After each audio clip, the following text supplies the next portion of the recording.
Hello and welcome back to Modeling Life in Cars. I'm your host, Angelo Ford, and on this web series, I build scale models of vehicles that I have owned, driven, and flown in my life. And I do this while telling stories that are associated with each one. On this episode, I won't actually be building a plastic model, but I'll be reassembling a die-cast model that I completely disassembled, and will be painting it and putting it back together to look like my original car. One of the biggest differences when you buy a die-cast model versus just a plastic kit is you usually don't have to put together the die-cast model. It comes together fully assembled. I bought this 1986 GTA off of Amazon. Unfortunately, it came in red, but that's no big deal. We'll sand it down, we'll prime it, and we'll repaint it to be black, just like mine was. I'm gonna lay out the pieces so that we can see the difference between a die-cast model and a typical scale model like I usually build. This is the chassis, and this looks pretty similar to what you'd actually see on one of the plastic kits. This 1986 Trans Am actually has very similar exhaust system to the 1977 one we built. I was really impressed with the interior of this die-cast model. It came with simulated carpeting on the floor, some really detailed seats, really neat, and I'm looking forward to putting this back in there. The engine, very detailed. It's got the TPI, the tune port injection manifold system on the top. Really nice valve covers. Not very painted, so we'll go ahead and paint it Pontiac Blue like mine actually was. So now I've got all the parts laid back out, but I don't have any instructions because like I said, this came fully assembled. So I'll just scribble out some quick instructions for myself of what I'm gonna do to put it back together.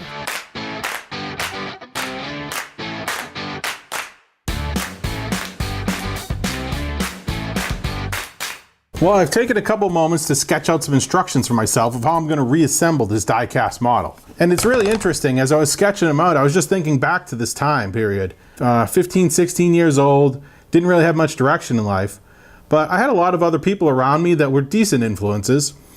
And one of them at this time was my aunt's cousin, who him and I used to be hired to paint the apartments together whenever somebody moved out. He was a really cool guy. He was a bit older. He'd already graduated high school. And he's the one that actually was driving this Trans Am at the time. He had heard about my incident with the 1977 Smokey and the Plow, and he was looking to get rid of this car. So I gave him $1,000 down, and he came up with this layaway scheme for me of where I would give him $600 a month. Now it sounds like a lot for a 15, 16-year-old kid, but we were making a killing painting these apartments. I was still working in the deli, and I still had some stuff going on the side where I was fixing people's cars for them.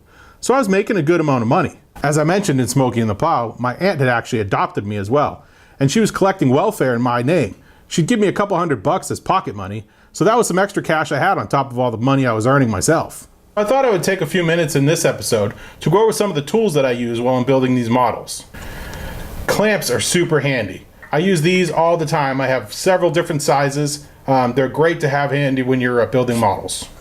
So this is like a rotary clip that I got at a hobby shop, and you put the model bodies or other parts up on top, and these clamps clip them on so that you can paint them or work on them. It's really great. It's like having an extra set of hands. I definitely recommend, and it's only about 20 bucks. So speaking of an extra set of hands, and I'm not talking about my daughter here, I'm talking about these alligator clips and this magnifying glass on a stand. Great piece of equipment, multiple pieces I can put on here. I can use the magnifying glass to look at something closer. Really an excellent tool. I go through an insane amount of paper towels when I'm building these models. Whether it's wiping off paint, just all kinds of things, even blowing my nose. So handy to keep paper towels. So a good little set of clippers are indispensable. Use them for trimming parts, for clipping parts off sprue, all kinds of uses. I started using these when I was like 10 years old, and it's been, you know, almost 30 years. Still using them to this day. They are great for hobbies. So one final piece of equipment that I'll cover today is this heat gun. You'll see it as we're doing the paint. There's an intro. My daughter's actually holding it against some crayons, making them drip. But when I'm building the models, I'll use it to damage the plastic, to give it that crashed look. Sometimes if something doesn't fit together right, I'll heat it up just enough to squeeze it in there. Again, not too expensive, great tool to have if you're gonna build models seriously. Those are just a few of the tools that I use. If you're interested, comment below and we'll do an actual video on tools. I can't help but think back to painting those apartments as I'm painting this engine block. And my aunt's cousin was such a cool dude. Like I said, he was a little bit older than me, but he lived right down the street and he'd head into work and he'd usually pick me up in the morning and then drop me off at my bus stop. I took the bus to the vocational school. It was in a different city. And he would do the coolest thing when he dropped me off, man. He would come screaming down the street and he'd pull the emergency brake. And the car would do this Batman slide is what we called it. 180 degree slide right into the other direction. and usually stopped just about where the bus stop was. And I'd hop out onto the bus stop, and all my friends just thought this was like the coolest thing, and this guy was insane, and you know, who was he, you know, and where was this car going? And nobody would believe me that I told him, when I tell him it was my car that he was driving. You know, if you thought that 77 Trans Am was off the charts for a 15-year-old, this 1986 GTA was in a whole nother ballpark. You know, I'd left early for school one day, and my aunt's cousin hadn't picked me up, so I walked to the bus stop, and he had the day off, so he decided to swing by and pick me up. You know, typical Batman slide when he did, right up to the bus stop. And there was a couple girls at the bus stop that I knew from school, and they asked if they could come along for a ride, you know, so we all piled into the Trans Am, and he took us to the school and dropped us off. And on the way, you know, somebody mentioned, oh, this is a really nice car you have. And he's like, oh, this isn't my car, this is Angelo's car. I'm just driving until he gets his license. And it was like silence. Nobody could believe that that was actually going to be my car. And it hit me too, you know, that I was going to have this GTA in high school. I think I was a freshman or a sophomore. It was going to be an amazing experience. Put me in a whole nother social standing as far as high school cliques go.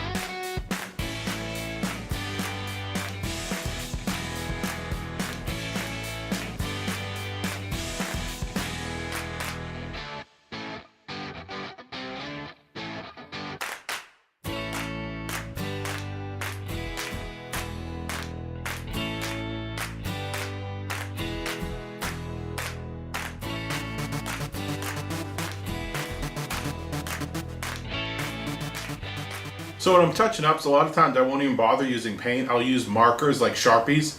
Come in different colors now. Black is great for chassis and for when you have body parts that need a little touch up. You know, this 86 GTA really had the spirit of those late 70s muscle cars like the 77 Trans Am I owned. It was really sexy, it was really powerful.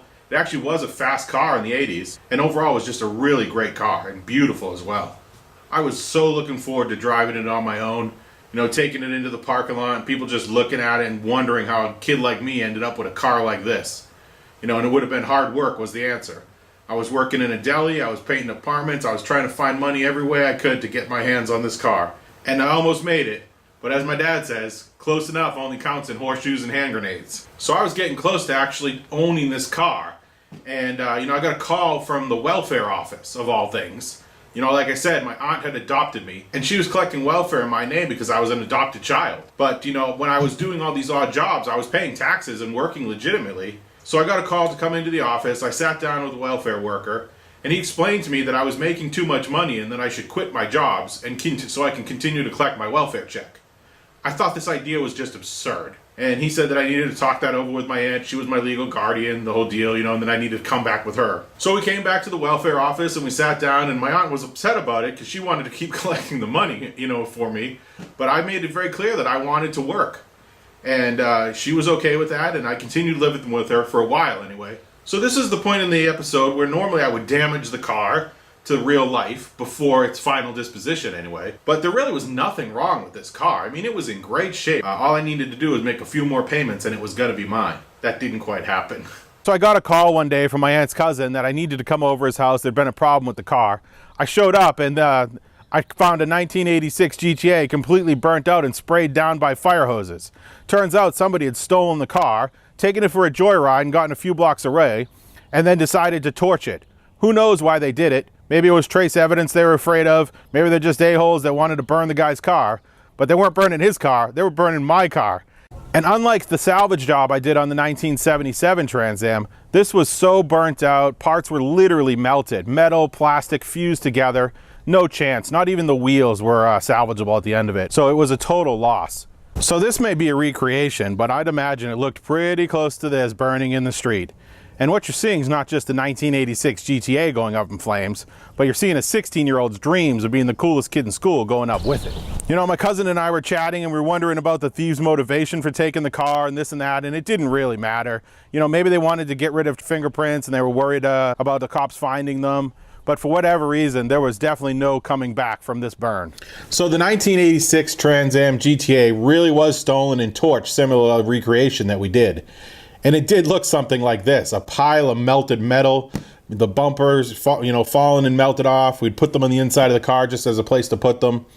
It was literally melted into the ground. The wheels were part of the asphalt. I mean, it was something to see. The car was insured, so my aunt's cousin did get money for it, and he was really cool about it. You know, he gave me the money that I had paid him back up to that point, and I later on used it as part of my first car funds.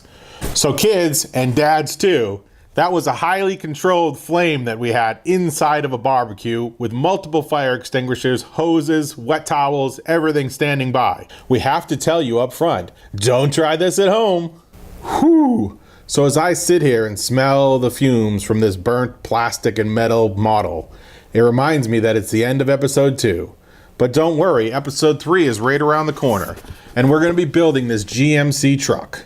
It was actually my friend's dad's work truck, and he would let us drive it around at night. And I tell you, drive it we did, literally until the axles fell off. But you'll learn that if you check back into the next episode of Modeling Life in Cars.